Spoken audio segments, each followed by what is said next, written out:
Good morning, students. Last we are discuss about the Gauss theorem. Gauss theorem क्या थी? Gauss theorem थी E dot D S is equal to Q upon में epsilon not.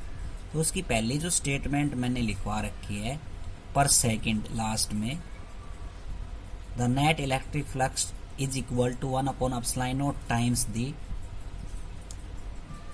Total net charge. तो total net charge that surface ये आएगा, पर second नहीं आएगा, उसमें करेक्शन है छोटे से, वो सही कर लेना।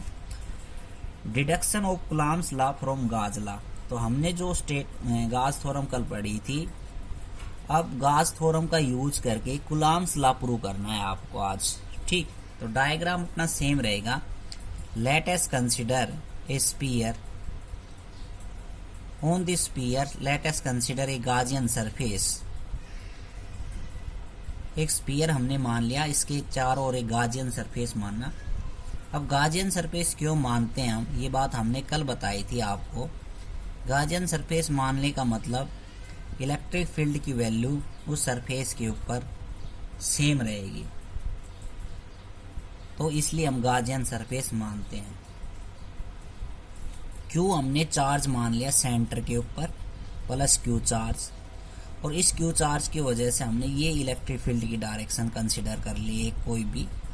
Let us consider a small surface area D S, और इसकी जो डायरेक्शन है वो इलेक्ट्रिक फील्ड की डायरेक्शन है, उसी डायरेक्शन के अंदर नॉर्मली आउटवर्ड होगी इस एरिया की। तो एरिया वेक्टर के अंदर बताया था नॉर्मली आउटवर्ड। एक स्मॉल सरफेस एरिया मान लिया, उसकी डायरेक्शन हमने यूनिट वेक्टर एन से शो कर दिया, इलेक्ट्रिक फील्ड की वैल्यू शो कर दी है। तो सेम डायग्राम।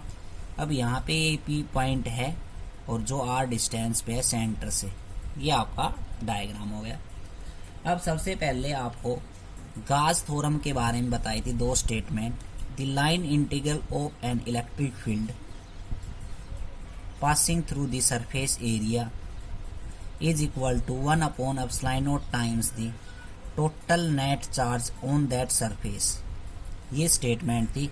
तो यहाँ पे हमने सबसे पहले ये थ्योरम अप्लाई किया अकॉर्डिंग टू गॉस थ्योरम। तो गॉस थ्योरम अप्लाई की हमने। तो गॉस थ्योरम के अंदर E dot D S is equal to 1 upon epsilon naught, जो Q है वो E डॉट डी एस, इसको मैं लिख सकता हूँ E D S cos of theta is equal to 1 upon epsilon naught into में Q। ठीक है, अब थीटा की वैल्यू अगर मैं 0 कंसिडर करूं, क्योंकि इलेक्ट्रिक फील्ड की डायरेक्शन और एरिया वेक्टर की डायरेक्शन दोनों सेम है, इसलिए थीटा की वैल्यू क्या आएगी 0। तो E डी एस कोस 0 का मान हो गया 1, ये आ गया Q अपॉन में एप्सिलॉन नॉट। कोस 0 का मान क्या हो गया 1 हो गया। ठीक, अब कोस 0 का मान 1 हो गया। उसके बाद E की वैल्यू अगर मैं ये बाहर निकाल लूँ और एरिया वेक्टर इसका इंटीग्रेशन कर दूँ, और इधर क्या है Q अपॉन में एप्सिलॉन नॉट है। ठीक है, अब ds का जो इंटीग्रेशन होता है वो होता है s, और एरिया ऑफ द स्फीयर का फार्मूला होता है 4 पाई r स्क्वायर। तो E इंटू में ये आ जाएगा 4 पाई r square upon Q upon epsilon not. ठीक, तो E बराबर आ गया 1 अपॉन में 4 पाई एप्सिलॉन नॉट इंटू में r स्क्वायर और इंटू में Q। Equation number first. Force ये होता है इलेक्ट्रिक फील्ड इंटेंसिटी होती है फोर्स पर यूनिट चार्ज। तो फोर्स कितना हो गया Q इंटू में E, Q नॉट इंटू में E।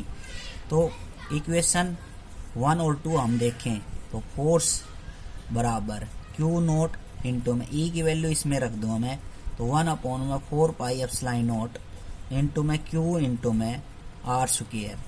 तो F is equal to 1 upon 4 pi epsilon naught Q into Q naught upon R square. ये ही कूलॉम्स लॉ है। तो ये समझ में आ गया होगा। ठीक है, तो ये क्या है कूलॉम्स लॉ। अगली जो वीडियो है, अगला जो टॉपिक है अगली वीडियो के अंदर मैं डाल रहा हूँ